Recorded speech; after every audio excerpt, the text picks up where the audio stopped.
Big boss Telugu season 7లో పల్లవి Prashanth, అమర్దీప్ల drama highlight అయ్యింది. వీరిద్దరూ చివరికి కప్ కోసం కూడా పోటీపడ్డారు. ఫినాలే రోజు అమర్దీప్ కుటుంబం మీద దాడి జరిగింది.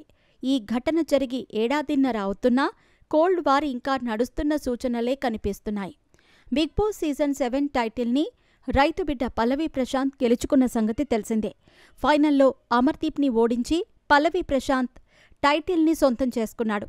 ఫినాలే రోజున అన్నపూర్ణ స్టూడియో ఎదుట పెద్ద గందరగోళం నెలకొంది. పల్లవి ప్రశాంత్, అమర్దీప్ ఫ్యాన్స్ కొట్లాటకు దిగారు.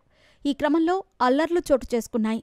పబ్లిక్, ప్రైవేట్ వాహనాల మీద రాళ్లు రువ్వి ప్రాపర్టీ నాశనం చేశారు. కాగా స్టూడియో నుండి బయటకు వెళుతున్న అమర్దీప్ కారుపై కూడా దాడి జరిగింది. అప్పుడు వాళ్లన్నారు, నేను పడ్డాను, ఇక నేనేంటో చూపిస్తాను. నేను వాళ్ల నోరు మూయించినా, నేను నోరు మూసుకుని ఉన్న సిచ్యువేషన్ ఉంటే ఆ షోనే.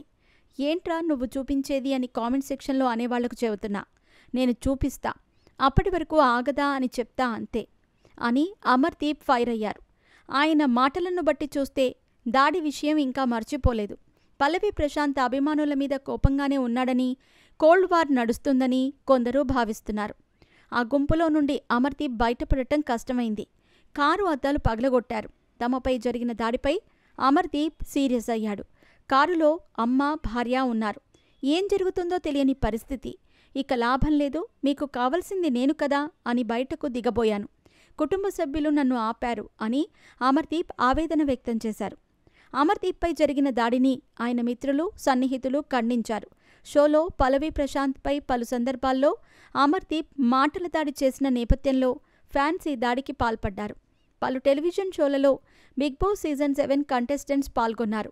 పల్లవి ప్రశాంత్, అమర్దీప్ మాత్రం కలిసి షో చేసేవారు కాదు. పల్లవి ప్రశాంత్తో పాటు ఆయన అభిమానుల మీద అమర్దీప్కి కోపం తగ్గలేదని ఆయన లేటెస్ట్ కామెంట్స్ గమనిస్తే అర్థమవుతుంది. ఓ ఇంటర్వ్యూలో అమర్దీప్ మాట్లాడుతూ ఈ విధంగా చెప్పారు.